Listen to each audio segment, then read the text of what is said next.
Welcome to the law pillar, this side Tanya Singhal. आज हम public international law में cover करेंगे पीवाईक्यूज। पीवाईक्यूज बहुत इंपॉर्टेंट है। यूजीसी नेट में पीवाईक्यूज कई बार रिपीट होते हैं, इसलिए जरूरी है कि हम हर पीवाईक्यू को बहुत डीप एनालिसिस करके उसकी चीजों को दिमाग में रखते हुए पेपर देने बैठे, क्योंकि पीवाईक्यू सॉल्व किए हुए तो कॉन्फिडेंस होगा, हमें एक पैटर्न का आइडिया होगा कि पब्लिक इंटरनेशनल लॉ में क्या क्या आ सकता है, और साथ ही साथ हमें समझ में आएगा कि क्या चीजें हमें पढ़नी है और क्या चीजें स्किप करनी है। तो हम स्टार्ट करते हैं कि आज तक पीवाईक्यू क्या क्या आ चुके हैं, क्या क्या क्वेश्चंस ऑलरेडी बन चुके हैं और क्या क्या इससे रिलेटेड क्वेश्चंस बन सकते हैं। तो सबसे पहला पीवाईक्यू हमारे सामने है match the following.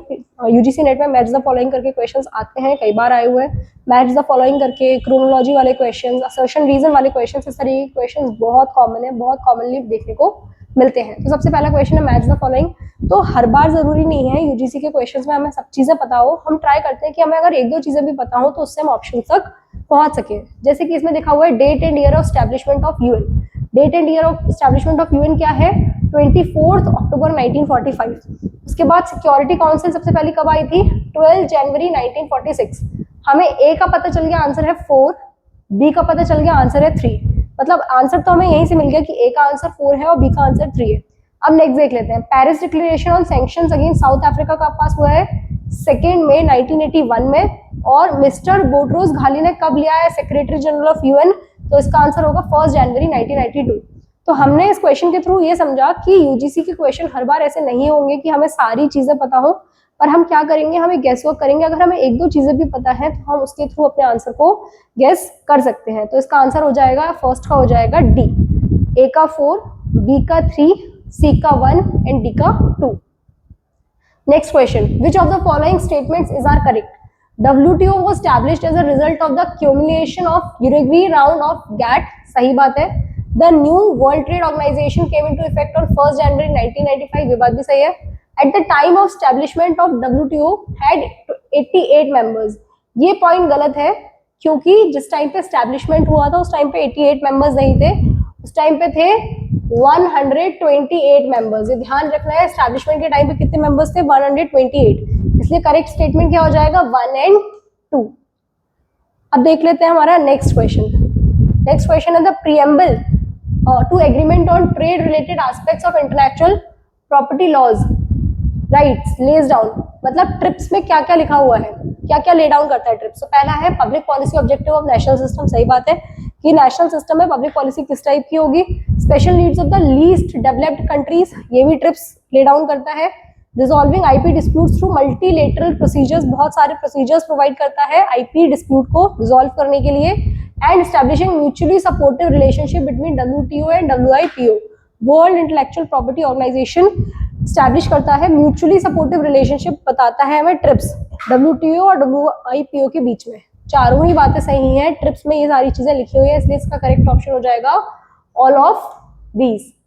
Next question, next आता है हमारे पास, which of the following article provides coverage for the intervention in domestic jurisdiction for the enforcement of human rights. मतलब कि कौन सा आर्टिकल का कौन सा क्लॉज है जो ये प्रोवाइड करता है कि इंटरवेंशन इन डोमेस्टिक ज्यूरिसडिक्शन। जब हमने यूनाइटेड नेशंस की क्लास कवर की थी तो उसमें मैंने बताया था कि आर्टिकल 2 का क्लॉज 7 जो है वो डोमेस्टिक ज्यूरिसडिक्शन क्लॉज बताता है। वो ये बोलता है कि जब तक कि पार्टीज खुद से यूएन के पास नहीं आएंगी डिस्प्यूट्स को सेटल करने के लिए, यूएन इंटरवीन नहीं करेगा। इसी को हम बोलते हैं, इसको क्या बोलते हैं? Domestic jurisdiction clause. Domestic jurisdiction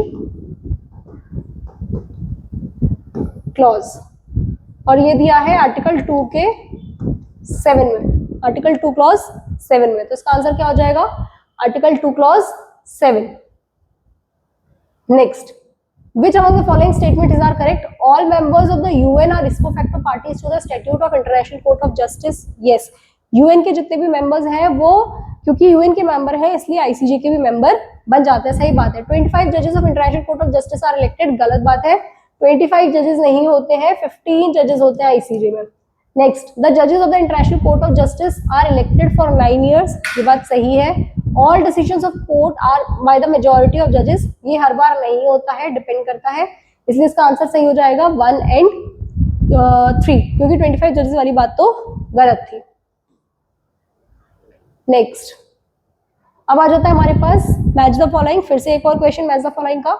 पहला है law applied by the international court of justice. तो हमें पता है कि आर्टिकल 38 जो आईसीजे का है वो बताता है हमें सोर्सेज ऑफ इंटरनेशनल लॉ। तो लॉ कौन से अप्लाई किए जाएंगे इंटरनेशनल कोर्ट ऑफ जस्टिस, जो सोर्सेज ऑलरेडी गिवन है, तो इसका हो जाएगा article 38। Binding force of international court of justice के जो international court of justice ICJ जो जजमेंट्स पास करता है उसका बाइंडिंग फोर्समेंट कितना होता है, ये बात लिखी हुई है आर्टिकल 59 में। पहले तो हम देखते हैं कि क्या इन दो चीजों से हमें आंसर मिला कि नहीं। तो ए का है 3 एंड बी का है 4। आंसर तो हमें यहीं से मिल गया। अब हम देख लेते हैं इसके आगे का। इंटरनल अपील के बारे में कहाँ पे दिया हुआ है, इंटरनल अपील के बारे में दिया हुआ है आर्टिकल 62 में। And international courts power to give a judgment when there is no law, article 41। अब आ जाता है हमारे पास assertion reason. When a state behaves in discourteous manner with another state the latter may counteract with the means affected to resort to retortion. सही बात है। Reason क्या है, retortion is an unfriendly but lawful act. ये हमने देखा था कि रिटॉर्शन एक अनफ्रेंडली एक्ट है but it is a lawful act. तो both A and R are true and R is the correct explanation of A. इसका आंसर हो जाएगा ए।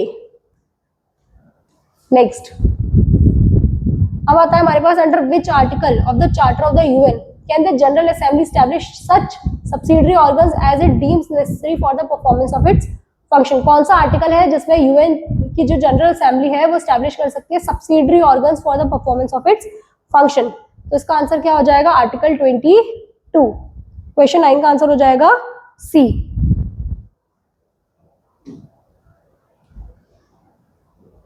Next, which of the following statement are correct? The Security Council came into being on 27 January 1946. No, it's not 27 January, it's 12th January. तो गलत हो गया। It comprises 10 non-permanent members and 5 permanent members of the Security Council. सही बात है, 10 non-permanent members होते हैं but 5 permanent members होते हैं।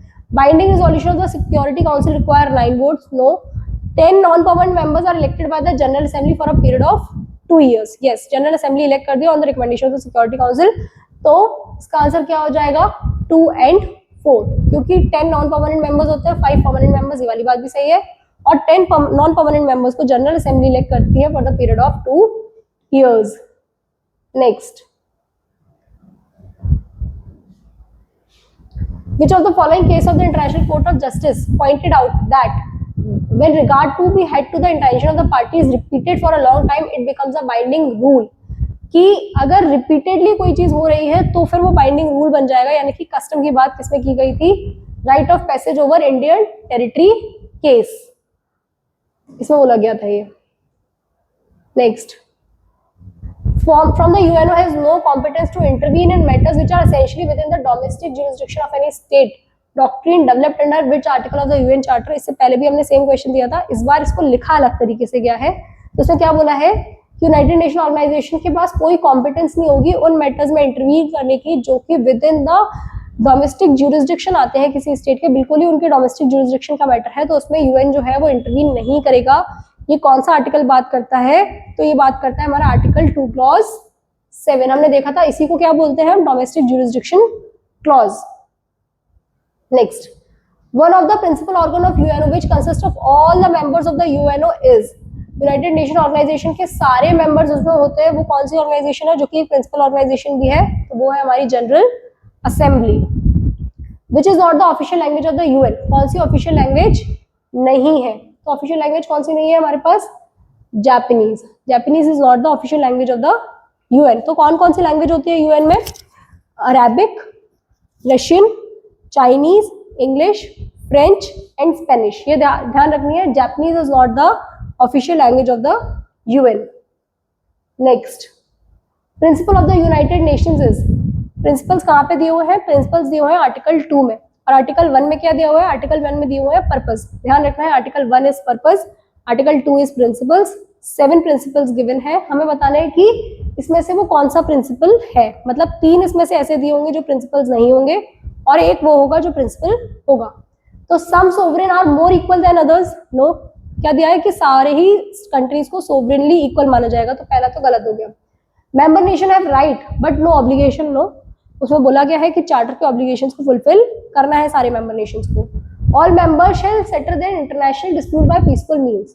ये उसमें गिवन है कि सारे मेंबर्स को अपने इंटरनेशनल डिस्प्यूट को पीसफुल मीन्स के थ्रू रिजॉल्व करना है। देखते हैं लास्ट में क्या दिया है, all members shall settle their national dispute by peaceful means.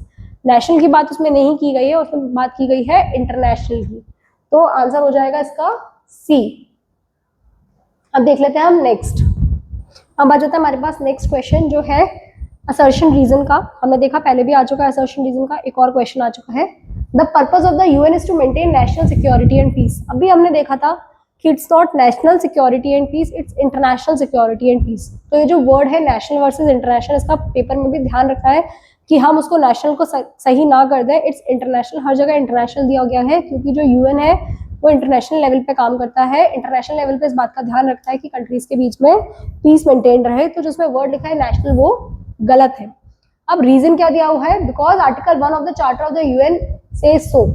ठीक है, आर्टिकल 1 में इस तरीके की बात लिखी है, बट बात नेशनल की नहीं लिखी है, बात लिखी है इंटरनेशनल की। तो ए तो रॉन्ग है बट आर राइट है। अब इसमें कौन सा ऑप्शन हो जाएगा, A is wrong but R is right, तो आंसर हो जाएगा हमारे पास डी। देख लेते हैं हम next question. UN commission on human rights, हमें बताना है इसमें कि कौन से ऑप्शंस करेक्ट है। तो UN commission on human right was established in 1946 by इकोसॉक। ये बात सही है कि इकोसॉक which is the organ of UN की जो ऑर्गन है इकोसॉक, उसने ही स्टैब्लिश किया था UN commission on human right को 1946 में। नेक्स्ट ऑप्शन क्या है, there are 15 principal organs of the UN. No, there are not 15 principal organ of UN. There are 5 principal organ of the UN charter. No, there are 6 principal organ of the UN. Yes, तो इसका answer हो जाएगा 1 and 4। There are 6 principal organ of UN and ये ध्यान रखना है UN commission on human rights को establish किया था 1946 में बाय द इकोसॉक। Next, which of the following statement is are correct, बताने के कौन से स्टेटमेंट्स करेक्ट हैं। पहला, the general assembly consist of all the members of the UN. बिल्कुल सही बात है, यूएन के सारे मेंबर्स जो होंगे वो जनरल असेंबली का पार्ट होंगे। ये बात ध्यान रखना है, भूलना नहीं है कि जनरल असेंबली में कौन कौन आता है। बिल्कुल सीधी सी बात है, जितने मेंबर्स यूएन चार्टर को जितने लोग साइन किए होंगे, जिन्होंने यूएन चार्टर को एक्सेप्ट, जिनकी ऑब्लिगेशंस एक्सेप्ट करने का हक किया होगा, वो सब के सब सारे के सारे जो कंट्रीज होंगे वो मेंबर बन जाएंगे, इसको फैक्टर मेंबर बन जाएंगे of the general assembly. Next, China, Russia, America, Britain and Italy are permanent members in the security council. No, Italy is not the permanent member of the security council. The members of इकोसॉक are elected by general assembly every year. Every year elect होते हैं क्या? No.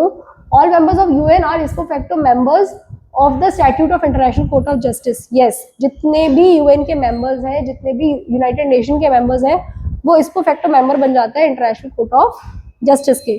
तो इसका कौन कौन सा option correct होगा? 1 एंड 4। करेक्ट ऑप्शन क्या हो गया? 1 and 4। Next,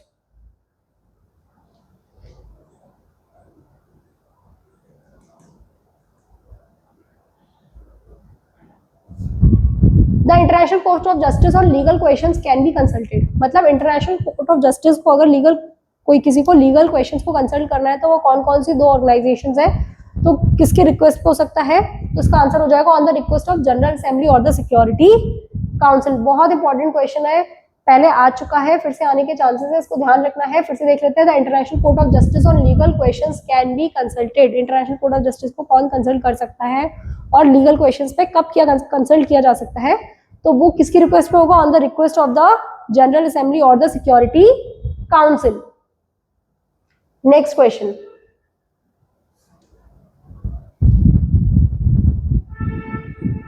which of the following institution is not organ of the UN.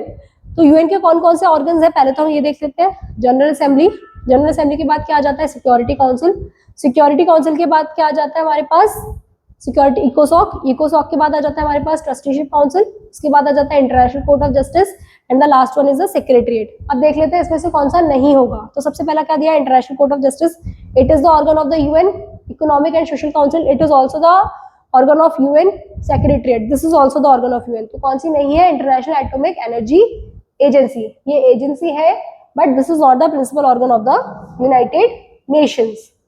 Next question, which of the following statement is are correct? Economic and Social Council is one of the principal organ of the United Nations. Yes. Members of ECOSOC, Economic and Social Council, are elected each year by the General Assembly. No.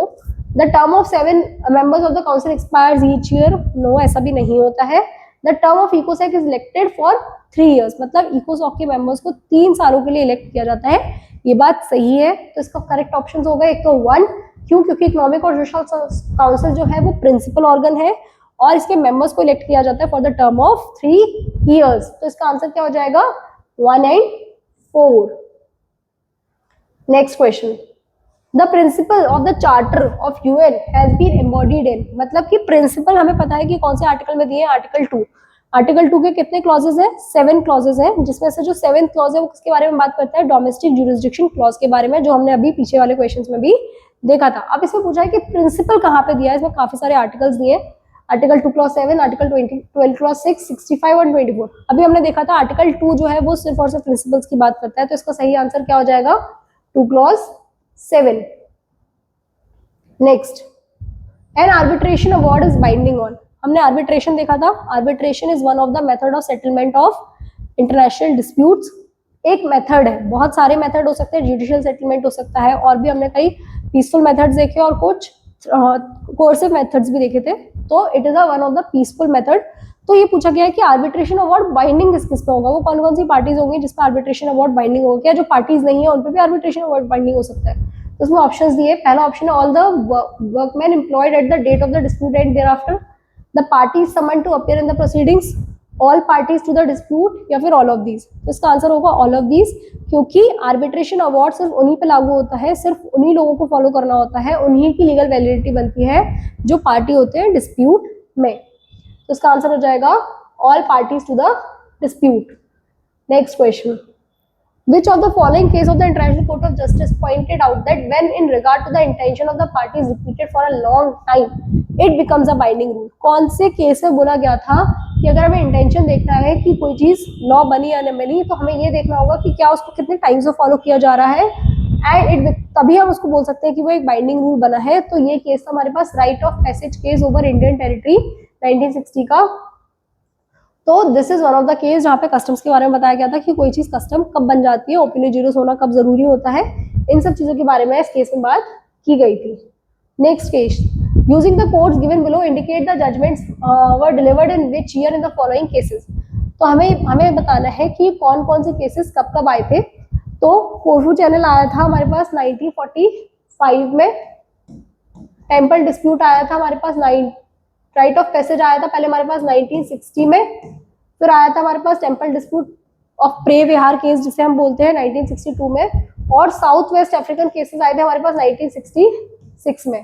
तो कहाँ से start हुआ? Corfu channel से, यानी कि सबसे पहला कौन सा है? 3, उसके बाद हमारे पास टेम्पल डिस्प्यूट, उसके बाद हमारे पास इसके ऑप्शंस गलत दिए हुए हैं। इसका वैसे सही जो वो होगा क्रोनोलॉजी वो होगी कोर्फू चैनल सबसे पहले, उसके बाद right of passage over Indian territory case, उसके बाद टेम्पल डिस्प्यूट केस, उसके बाद साउथ वेस्ट अफ्रीकन केसेस। बिल्कुल टेंशन लेने की जरूरत नहीं है, ऐसे केसेस एनटी जो है वो ड्रॉप कर देता है अगर उसमें डिस्प्यूटेड क्वेश्चंस होते हैं या फिर क्रोनोलॉजी गलत दी होती है या फिर आंसर गलत होता है। तो ऐसे क्वेश्चंस हमेशा जो है वो ड्रॉप हो जाते हैं अगर क्वेश्चन गलत दिया होता है तो। नेक्स्ट क्वेश्चन देख लेते हैं। From the UN has no competence to intervene in matters which are essentially within the domestic jurisdiction of any state। कहाँ पे दिया हुआ है? कौन से यूएन के कौन से क्लॉज में दिया हुआ है? आर्टिकल 2 में दिया हुआ है, आर्टिकल 2 के क्लॉज 7 में, डोमेस्टिक ज्यूरिसडिक्शन क्लॉज जिसे हम बोलते हैं, आर्टिकल 2 क्लॉज 7 में दिया हुआ है। नेक्स्ट देख लेते हैं अब, assertion and reason। The purpose of UN is to maintain national security and peace। फिर से क्वेश्चन रिपीट हो गया है, नेशनल नहीं आएगा, इसमें आएगा हमारे पास international peace and security, and because article 1 of the charter of the UN says so. ये बात सही है but it's not national security and peace. The given statement is, जो होना चाहिए था वो होना चाहिए था इंटरनेशनल पीस एंड सिक्योरिटी। तो ए तो रॉन्ग है but R is the right answer, तो उसका आंसर हो जाएगा A is wrong and R is right. Next question देख लेते हैं। Principle of the UN is, principle क्या है? Some sovereigns are more equal than others. No, this is not the principle, सारे ही सोवरेन्स को इक्वल माना गया है। Member nation have rights but no obligations. No, members को जैसे राइट्स मिलते हैं वैसे उनके ऊपर ऑब्लिगेशंस भी इंपोज की जाती हैं by the UN charter. All members shall settle their international dispute by peaceful means. Yes, this is correct, ये बोला गया है उसमें, this is one of the principal of the UN कि सारे ही मैटर्स को, सारे ही इंटरनेशनल डिस्प्यूट्स को पीसफुल मींस से सॉल्व किया जाएगा। एक बार फोर्थ वाला और देख लेते हैं। All members shall settle their international dispute by peaceful means. तो इसमें प्रॉब्लम कहाँ आ गई? प्रॉब्लम आ गई इंटरनेशनल में और नेशनल में, ये इंपॉर्टेंट है, ध्यान रखना है, यूजीसी कंफ्यूज करता है कई बार ऐसी चीजों में। अब आ जाता है हमारे पास मैच वाले क्वेश्चंस। फिर से एक बार एक क्वेश्चन आ गया जो मैचिंग से रिलेटेड है। तो international custom, United Nation enforcing judgment of international court of justice और Nirmal Bose versus Union of India. तो इंटरनेशनल कस्टम क्या है, हमें पता है, it is one of the source of international law. तो आर्टिकल 38 जो है वो बताता है हमारे पास sources of international law, clause 1 और क्लॉज 2 के फॉर्म में। तो international custom is one of the source of international law. तो ए का हो गया 2। अब यूनाइटेड नेशंस क्या है, United Nation is an organisation which maintains the peace within the countries. So United Nation is peace keeping body. अब हमें मिल गया ए का 2 है एंड बी का 1 है। ए का 2, बी का 1, इसका आंसर ये हो जाएगा D, option number A. C का क्या हो जाएगा 4, enforcing judgement of international court of Justice is a political mechanism, कि वहां की पॉलिटिक्स किस तरीके से काम कर रही है। And Nirmal Bose versus Union of India का जो केस है वो it is related to entry 14 related with article 73। देख लेते हैं हमारे पास नेक्स्ट केस। ये आगे हमारे पास केसेस के नाम कि ल्यूथर वर्सेस सागर कब का है, Bank of Ethiopia, Arantzazu Mendi case and US versus Pink. तो ल्यूथर वर्सेस सागर जो है वो हमारे पास है 1921 का। तो ए का हो गया 4। इस वाले केस में तो हमें एक ही ऑप्शन से हमें आंसर मिल गया डी। डी का क्या दिया हुआ है, बी का दिया हुआ है 3, यानी कि बैंक ऑफ इथोपिया का केस है 1937 का, अर्जांजू मेहंदी केस है हमारे पास 1939 का, एंड यूएस वर्सेस पिंक का केस है 1942 का। तो ये थे हमारे 30 क्वेश्चंस। इसमें हमने बहुत इंपॉर्टेंट क्वेश्चंस को कवर करने का ट्राई किया है।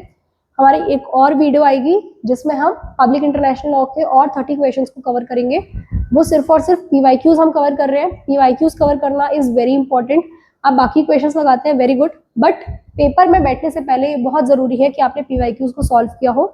उससे हमें पता होता है कि पैटर्न क्या है, उससे हमें पता होता है कि यूजीसी किस तरीके के क्वेश्चन पूछ सकता है, और मोस्ट इंपॉर्टेंट उससे हमें पता चलता है कि हमें क्या पढ़ना है और क्या हम स्किप कर सकते हैं, specially during the last time. Law pillar इस टाइम पे क्रैश कोर्स लेके आया हुआ है, अगर कोई भी ज्वाइन करना चाहता है तो वो कर सकता है। इसमें हम सारे important topics with PYQs and with mock test provide कर रहे हैं। आप हमारी वेबसाइट पे विजिट कर सकते हैं, टेलीग्राम चैनल पे विजिट कर सकते हैं, साथ ही साथ यूट्यूब पे तो हम अपने वीडियोस अपलोड कर ही रहे हैं। Thank you so much.